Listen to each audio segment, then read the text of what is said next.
പിതാവിന്റെയും പുത്രന്റെയും പരിശുദ്ധാത്മാവിന്റെയും നാമത്തിൽ ആമേൻ. ഒരു നിമിഷം നമുക്ക് നമ്മുടെ കുടുംബത്തിൽ നിന്ന് മരിച്ചുപോയ എല്ലാവരും നമുക്ക് ഓർക്കാം. കർത്താവിന്റെ കൃപാവരത്തിലേക്കും വലിയ കരുണയിലേക്കും എല്ലാ ശുദ്ധീനാത്മാക്കളെയും നമുക്ക് സമർപ്പിച്ച് പ്രാർത്ഥിക്കാം. നമ്മെ ഓരോരുത്തരെയും നമ്മുടെ കുടുംബാംഗങ്ങളെയും കർത്താവിന്റെ വലിയ കൃപയുടെ സമൃദ്ധിക്കായിട്ട് സമർപ്പിച്ചുകൊണ്ട് ആത്മാക്കളുടെ രക്ഷയ്ക്ക് വേണ്ടി, ശുദ്ധീനാത്മാക്കൾക്ക് വേണ്ടി, പ്രത്യേകിച്ചും ശുദ്ധീകരണ സ്ഥലത്ത് ആരോരും പ്രാർത്ഥിക്കാനില്ലാത്ത എല്ലാ മക്കൾക്കും വേണ്ടി നമുക്ക് പ്രാർത്ഥിക്കാം. ഇന്ന ദിനത്തിന്റെ എല്ലാ അഭിഷേകവും വെളിപ്പെടുത്തലും നമുക്ക് മനസ്സിലാക്കി തരണമെന്ന് പരിശുദ്ധാത്മാവിനോട് പരിശുദ്ധ അമ്മ വഴി പ്രാർത്ഥിച്ചുകൊണ്ട് ശുദ്ധീനാത്മാക്കളെ പ്രത്യേകം നമുക്ക് ഒരു നിമിഷം സമർപ്പിച്ചുകൊണ്ട് പ്രാർത്ഥിക്കാം. മരിച്ച വിശ്വാസികളുടെ ആത്മാക്കൾക്ക് തമ്പുരാന്റെ മനോഗുണത്താൽ മോക്ഷത്തിൽ ചേരുവാൻ ഇടയാകട്ടെ. നിത്യപിതാവേ ഈശോ മിശിഹാ, കർത്താവിന്റെ വിലതീരാത്ത തിരിച്ചോരയെ കുറിച്ച് മരിച്ച വിശ്വാസികളുടെ മേൽ കരുണയുണ്ടായിരിക്കണമേ. സ്വർഗസ്ഥനായ ഞങ്ങളുടെ പിതാവേ, അങ്ങയുടെ നാമം ഉചിതമാകണമേ. അങ്ങയുടെ രാജ്യം വരണമേ. അങ്ങയുടെ തിരുമനസ് സ്വർഗത്തിലെ പോലെ ഭൂമിയിലും ആകണമേ. അന്നു വേണ്ട ആഹാരം ഇന്ന് ഞങ്ങൾക്ക് തരണമേ. ഞങ്ങളോട് തെറ്റ് ചെയ്യുന്നവരോട് ഞങ്ങൾ ക്ഷമിക്കുന്നത് പോലെ ഞങ്ങളുടെ തെറ്റുകൾ ഞങ്ങളോട് ക്ഷമിക്കണമേ. ഞങ്ങളെ പ്രലോഭനത്തിൽ ഉൾപ്പെടുത്തരുത്, ഞങ്ങളെ രക്ഷിക്കണമേ. ആമേൻ. ദൈവകൃപ നിറഞ്ഞ മറിയമേ സ്വസ്തി, കർത്താവ് അങ്ങയോട് കൂടെ സ്ത്രീകളിൽ അങ്ങ് അനുഗ്രഹിക്കപ്പെട്ടവളാകുന്നു. അങ്ങയുടെ ഉദരത്തിൻ ഫലമായ ഈശോ അനുഗ്രഹിക്കപ്പെട്ടവനാകുന്നു. പരിശുദ്ധ മറിയമേ തമ്പുരാന്റെ അമ്മേ, പാപികളായ ഞങ്ങൾക്ക് വേണ്ടി ഇപ്പോഴും ഞങ്ങളുടെ മരണസമയത്തും തമ്പുരാനോട് അപേക്ഷിക്കണമേ. ആമേൻ. പിതാവിനും പുത്രനും പരിശുദ്ധാത്മാവിനും സ്തുതി, ആദിയിലെ പോലെ എപ്പോഴും എപ്പോഴും എന്നേക്കും. ആമേൻ. ഈശോ മിശിഹായുടെ സകല വാഗ്ദാനങ്ങൾക്കും ഞങ്ങളും എല്ലാ ശുദ്ധീകരണാത്മാക്കളും മരിച്ചുപോയ ഞങ്ങളെല്ലാ പ്രിയപ്പെട്ടവരും യോഗ്യരായി തീരുവാൻ സർവേശ്വരന്റെ പരിശുദ്ധ ദൈവമാതാവേ, ഞങ്ങൾക്ക് വേണ്ടി, മരിച്ചുപോയ സകലർക്കും വേണ്ടി, ഞങ്ങളുടെ കുടുംബങ്ങൾക്ക് വേണ്ടി, പ്രത്യേകിച്ചും ഞങ്ങളുടെ മക്കൾക്ക് വേണ്ടി മാതാവേ പ്രാർത്ഥിക്കണമേ. ആമേൻ. പ്രിയപ്പെട്ട ദൈവമക്കളെ, മരിച്ചുപോയവരെ പ്രത്യേകം ഓർക്കുക, അവരുടെ ആത്മരക്ഷയ്ക്ക് വേണ്ടി പ്രത്യേകം പ്രാർത്ഥിക്കുക. ഒപ്പം ജീവിച്ചിരിക്കുന്നവരായ നമ്മളും നമ്മുടെ മക്കളും നമ്മുടെ കുടുംബാംഗങ്ങളും ഈ ലോകം മുഴുവനിലുമുള്ള സകല മക്കളും യഥാർത്ഥമായ നിത്യജീവിതത്തെ ലക്ഷ്യമാക്കി ജീവിക്കാൻ ഇടയാക്കാൻ വേണ്ടിയൊക്കെ ശക്തമായിട്ട് നമുക്ക് പ്രാർത്ഥിക്കാം. ഈ നവംബർ മാസം അതിനുവേണ്ടി കർത്താവ് നമുക്ക് നൽകിയിരിക്കുന്ന മാസമാണ്. ഇന്ന് നമ്മൾ പ്രത്യേകമായിട്ട് ചിന്തിക്കുന്ന വിഷയം തനത് വിധിയെ കുറിച്ചാണ്. അതായത് നമ്മുടെ മരണത്തെ കുറിച്ച് നമ്മൾ ഒത്തിരി കണ്ടു. നമ്മുടെ വായിക്കാണ് കാത്തലിക് ചർച്ച് 1021 പറയാ, ക്രിസ്തുവിൽ വെളിവാക്കപ്പെട്ട കൃപാവരത്തെ സ്വീകരിക്കാനോ തിരസ്കരിക്കാനോ ഉള്ള സാധ്യമായ സമയം എന്ന നിലയിലുള്ള മനുഷ്യ ജീവിതത്തിന് മരണം അന്ത്യം കുറിക്കും. ക്രിസ്തുവിലൂടെ വെളിവാക്കപ്പെട്ട കൃപാവരം അത് സ്വീകരിക്കാം, തിരസ്കരിക്കാം. അതിനുള്ള സമയമാണ് ഈ ലോക ജീവിതം. അത് മരണത്തോടെ അവസാനിക്കാം. എന്നിട്ട് എന്താ പറയാ, പുതിയ നിയമത്തില് ഈ മരണത്തിന് ശേഷം ഒരു വിധിയെ കുറിച്ച് പറയുന്നു. ഒന്നാമത്തെ കാര്യം കർത്താവിന്റെ രണ്ടാമത്തെ ആഗമനത്തിലുള്ള അന്ത്യവിധി. രണ്ടാമത്തെ ആഗമനത്തോടെ ഈ ഭൂമി അവസാനിക്കും. ഈ ഭൂമി എന്നുള്ള ഭൗമിക രാജ്യം അവസാനിക്കും. പിന്നെ സ്വർഗം, നരകം, ഇത് രണ്ടും. അപ്പൊ അവിടെയാണ് അന്ത്യവിധിയെ കുറിച്ച് പറയാം. എന്നാൽ ഒരു തനതുവിധിയെ കുറിച്ച് സഭ പുതിയ നിയമത്തിലൊക്കെ പഠിപ്പിക്കുന്നു. അതായത് എങ്ങനെയാ വായിക്കുന്നത്? എന്നാൽ ഓരോ വ്യക്തിയും മരണം കഴിഞ്ഞ് ഉടനെ തന്നെ തന്റെ പ്രവൃത്തികൾക്കും വിശ്വാസത്തിനും അനുസൃതമായി പ്രതിഫലം സ്വീകരിക്കുമെന്ന് പലപ്പോഴും ഉറപ്പിച്ച് പറയുന്നു പുതിയ നിയമത്തിൽ. ഒരുവന്റെ വിശ്വാസത്തിനും പ്രവൃത്തിക്കും അനുസൃതമായിട്ട് അവന്റെ ജീവിതത്തില്, അവൻ ജീവിച്ച ജീവിതത്തിന് അനുസരിച്ച് അവൻ മരിക്കുമ്പോൾ തന്നെ അവനൊരു തനത് വിധി. നമുക്കറിയാം, ആത്മാവിന് മരണമില്ല. നമ്മള് മത്തായിയുടെ സുവിശേഷത്തില് നമ്മള് വായിക്കുന്നുണ്ട്, 16-ാം അധ്യായത്തില് ലാസറിന്റെ സമയം. അവിടെ ലാസർ മരിച്ചു, ധനവാനും മരിച്ചു. ലാസർ ഉടനെ അബ്രാഹത്തിന്റെ മടിയിലേക്ക് അനയിക്കപ്പെട്ടു. ധനികനാകട്ടെ തീച്ചുളയിലേക്ക് വലിച്ചെറിയും. മരിച്ച ഉടൻ തന്നെ സംഭവിച്ച കാര്യം. ബാക്കി സംഭാഷണങ്ങളും മറ്റു കാര്യങ്ങളൊക്കെ നമുക്കറിയാം. പ്രിയപ്പെട്ട മക്കളെ, മരിച്ച ഉടൻ തന്നെ ലാസർ ഈ ലോകത്തില് കഷ്ടപ്പാട് ദുരിതം അനുഭവിച്ചു. അവനോ ഇപ്പോൾ ദൈവസന്നിധിയില് സന്തോഷം അനുഭവിക്കുന്നു. ധനവാനോ ഈ ലോകത്തില് സുഭിക്ഷമായ ഭക്ഷണം, പട്ടുവസ്ത്രം എല്ലാം അനുഭവിച്ചു. ഇവനിപ്പോൾ നരകയാതന അനുഭവിക്കുന്നു. അപ്പോൾ മരിച്ചപ്പോ തന്നെ ഇതാ ഒരു ശിക്ഷ, തനത് വിധി അവിടെ സംഭവിക്കണം. ഇവിടെ തന്നെ നമ്മൾ കാണുന്നുണ്ട്. രണ്ടാമത്തെ കാര്യം നമ്മൾ കാണുന്നത്, അതുപോലെ തന്നെ നമ്മൾ കാണുന്നുണ്ട്, നല്ല കള്ളനോട് ഈശോ പറയുന്നുണ്ട്, നീ ഇന്ന് എന്നോട് കൂടെ പറുദീസായി ആയിരിക്കും. അവൻ കുരിശിൽ മരിക്കാൻ പോവാ. ആ സമയത്ത് അവൻ പ്രാർത്ഥിക്കുന്ന, കർത്താവേ, അങ്ങേ രാജ്യത്തിൽ വരുമ്പോൾ എന്നെ കൂടി ഓർക്കണമേ എന്ന് പറയുമ്പോ അവനോട് ഈശോ പറയാ, നീ ഇന്ന് എന്നോട് കൂടെ പറുദീസായി ആയിരിക്കും. അപ്പോൾ പ്രിയപ്പെട്ട മക്കളെ, ഇതിൽ നിന്നൊക്കെ നാം മനസ്സിലാക്കുന്നത്, നമ്മൾ മരിച്ച ഉടനെ നമ്മുടെ പ്രവൃത്തികൾക്കും വിശ്വാസത്തിനും അനുസരിച്ച് കർത്താവിന്റെ കൃപാവരത്തെ സ്വീകരിച്ച് വളർന്നതിനനുസരിച്ച്, വചനമനുസരിച്ച്, ഉദാശകൾ സ്വീകരിച്ച്, വിശുദ്ധിയില് കൽപ്പനകൾ പാലിച്ച് ജീവിച്ചതിന്റെ അടിസ്ഥാനത്തില് അല്ലെങ്കിൽ ജീവിക്കാത്തതിന്റെ അടിസ്ഥാനത്തില് നമുക്കൊരു തനതിവിധിയുണ്ട്. വീണ്ടും കത്തോലിക്കാ സഭയുടെ മതബോധന ഗ്രന്ഥത്തില് 1022 വായിക്കണം. ഓരോ മനുഷ്യനും തന്റെ മരണത്തിന്റെ നിമിഷത്തിൽ തന്നെ സ്വജീവിതത്തെ ക്രിസ്തുവിനോട് ബന്ധപ്പെടുത്തി തന്റെ അമർത്യമായ ആത്മാവിൽ തന്റെ ശാശ്വത പ്രതിഫലം സ്വീകരിക്കുന്നു.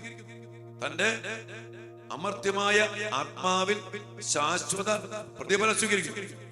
ഒരു ശുദ്ധീകരണ പ്രക്രിയയിലൂടെയോ നേരിട്ടോ സൗഭാഗ്യത്തിലേക്കുള്ള പ്രവേശനം, അല്ലെങ്കിൽ നേരിട്ടുള്ളതും ശാശ്വതവുമായ ശിക്ഷയിലേക്കുള്ള പ്രവേശനം.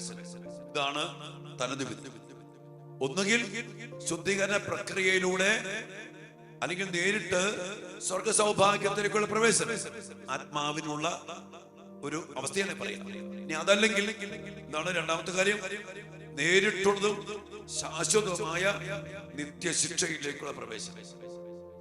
നമുക്കറിയാം, എല്ലാത്തിനും അവസാനം രണ്ടുള്ളൂ, സ്വർഗം, നരകം.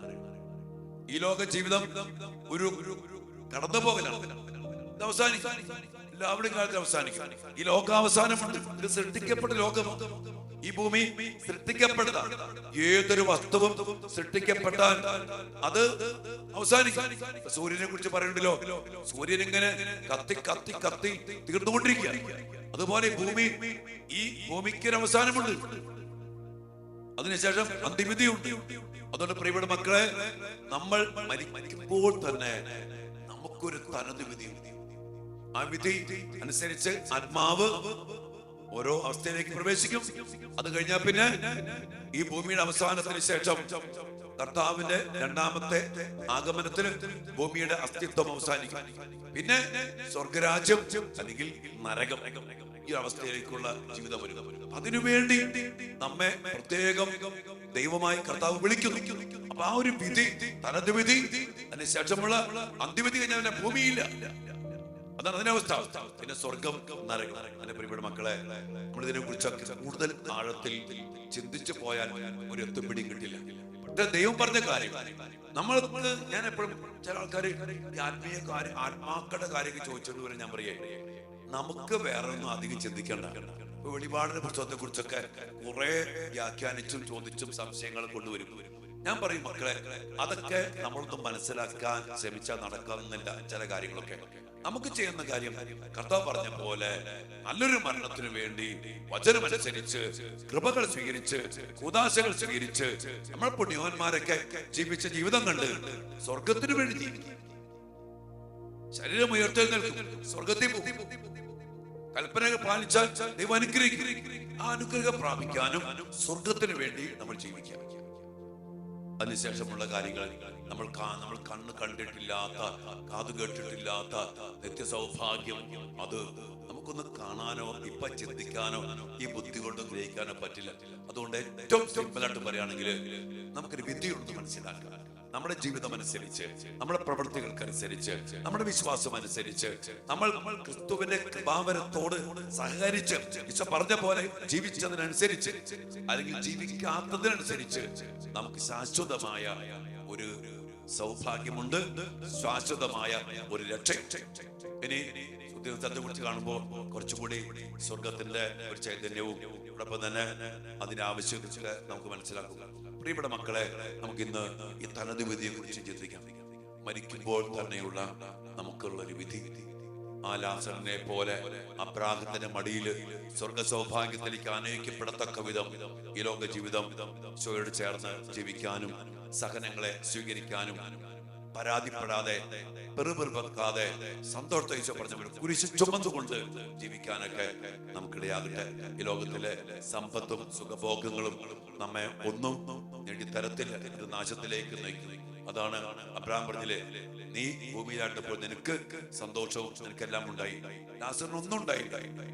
എന്നാൽ അവനിപ്പോൾ സന്തോഷം അനുഭവിക്കുന്നു, നീ ഇപ്പോൾ ഈ നരകയാത്ര അനുഭവിക്കുന്നു. തനത് വിധി. എന്റെ പ്രിയപ്പെട്ട മക്കളെ, നമുക്കിതെല്ലാം ചിന്തിച്ച് ധ്യാനിച്ച് ഏറ്റവും എളിമയോടെ ഏറ്റവും നിഷ്കളങ്കതയോടെ കർത്താവാകുന്ന വഴിയിലൂടെ നമുക്ക് ചരിക്കാം. ഇതുമതി. കർത്താവ് തരുന്ന ദിവ്യ പ്രചോദനങ്ങൾ സ്വീകരിച്ച് യഥാർത്ഥമായ സത്യങ്ങൾ മനസ്സിലാക്കി വചനം ഉറപ്പിച്ച് വചനത്തിൽ ജീവിക്കുന്ന മക്കളെ തീരുവാൻ നമുക്ക് സാധിക്കട്ടെ. ഏത് അവസ്ഥയിലാണെങ്കിലും നമുക്ക് കർത്താവിന്റെ കൂടെ ആയിരിക്കാൻ സാധിക്കട്ടെ. അങ്ങനെ ഉണ്ടെങ്കിൽ തനത് വിധി, അന്തിവിധി എപ്പോഴും നമുക്ക് ആശ്വാസപ്രദവും സന്തോഷദായകവും നിത്യസൗഭാഗ്യത്തിന്റെ വലിയ അനുഭവമായിട്ട് മാറും. നമുക്ക് പ്രാർത്ഥിക്കാം. ഒരു കൃപയ്ക്ക് വേണ്ടി സമയ ആരാധന പ്രാർത്ഥിച്ചുകൊണ്ട് മരിച്ചുപോയ സകലരെയും കർത്താവെ കരുണയോടുകൂടി അങ്ങ് സ്വീകരിക്കണമേ എന്ന് പ്രാർത്ഥിച്ചുകൊണ്ടും നമ്മൾ നമ്മുടെ മക്കളും ഈ വിധിയൊക്കെ മനസ്സിലാക്കിക്കൊണ്ട് കർത്താവ് പറഞ്ഞ പോലെ ജീവിക്കാനുള്ള അഭിഷേകവും ദൈവിക ജ്ഞാനവും നിത്യതയെ കുറിച്ചുള്ള ചിന്തയും ആത്മരക്ഷയെ കുറിച്ചുള്ള വലിയ ചിന്തകളും കൊണ്ട് നിറയപ്പെടുവാനൊക്കെ ഇടയാകട്ടെ. നമുക്ക് പ്രാർത്ഥിക്കാം. നമ്മുടെ കുടുംബത്തെ, നമ്മുടെ മക്കളെയും അനുഗ്രഹിക്കട്ടെ. ആമേൻ. പരിശുദ്ധ പരമ ദിവ്യകാരുണ്യ ഈശോയ്ക്ക് എന്നേരവും ആരാധനയും സ്തുതിയും പുകഴ്ചയും ഉണ്ടായിരിക്കട്ടെ. ദിവ്യകാരുണ്യ ഈശോയെ, വലിയ സ്നേഹത്തോടെ അങ്ങയുടെ തിരുമുമ്പിലേക്ക് ഞങ്ങൾ എല്ലാവരെയും സമർപ്പിച്ച് ഞങ്ങൾ പ്രാർത്ഥിക്കുന്നു.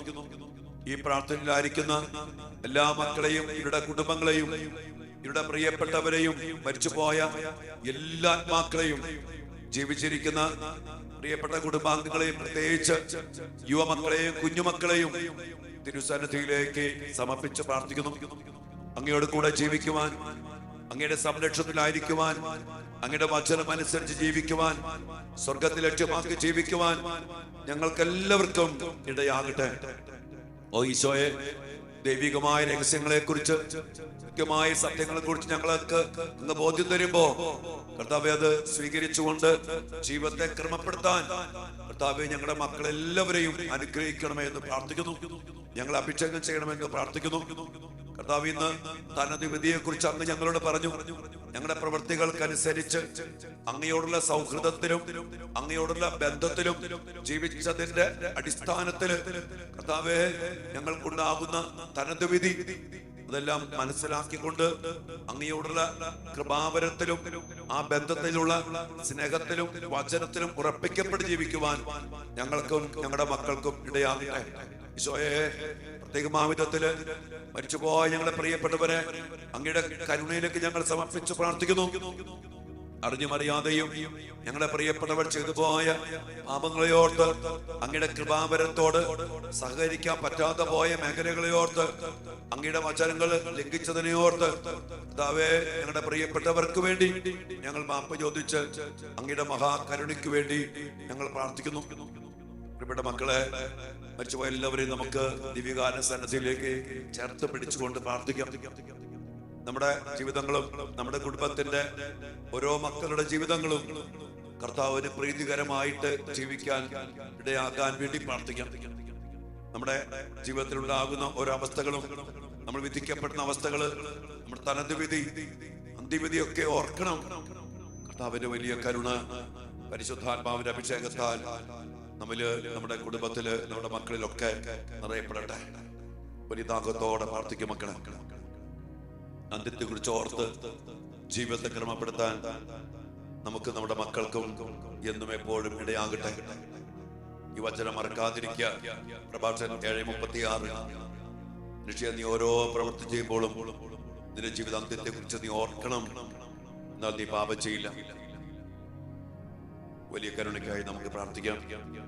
എല്ലാ ശുദ്ധീകരണ ആത്മാക്കളെയും, എല്ലാ പ്രിയപ്പെട്ടവരുടെ ആത്മാക്കളെയും, ലോകം മുഴുവനിലുമുള്ള എല്ലാ പാപികളെയും കർത്താവിന്റെ സന്നിധിയിലേക്ക് സമർപ്പിച്ചുകൊണ്ട് വിശുദ്ധ ജെർട്രൂദിന്റെ പ്രാർത്ഥന നമുക്ക് ഒരുമിച്ച് ദിവ്യകാല സന്നിധിയിൽ പ്രാർത്ഥിക്കാം.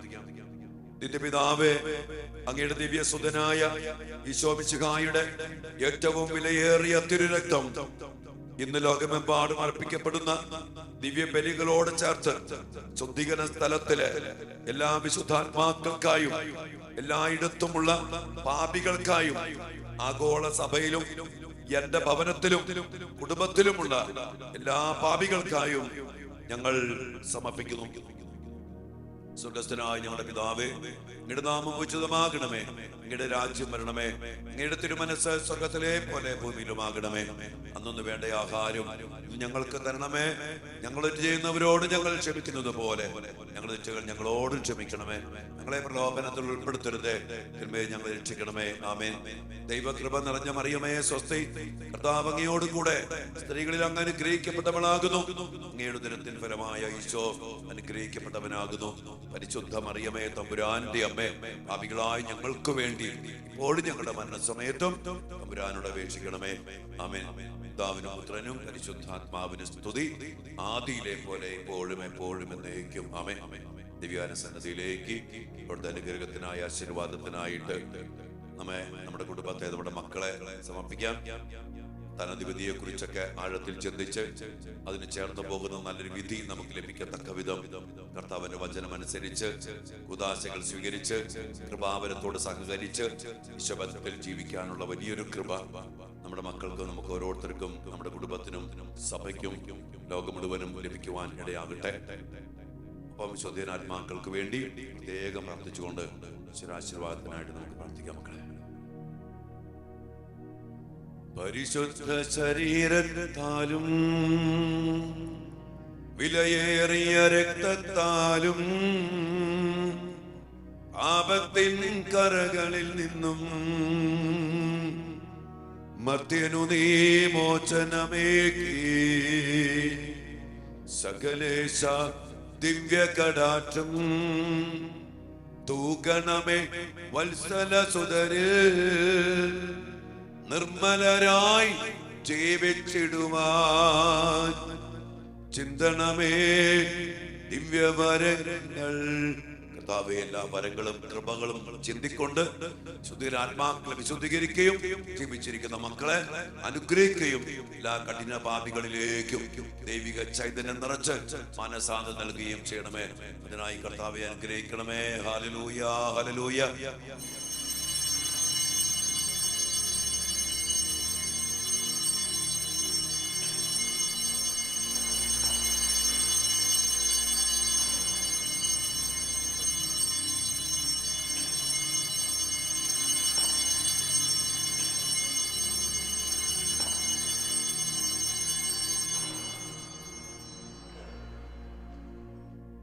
പരിശുദ്ധ പരമ ദിവ്യകാരുണ്യ ഈശോയ്ക്ക് എന്നേരവും ആരാധനയും സ്തുതിയും പുകഴ്ചയും ഉണ്ടായിരിക്കട്ടെ.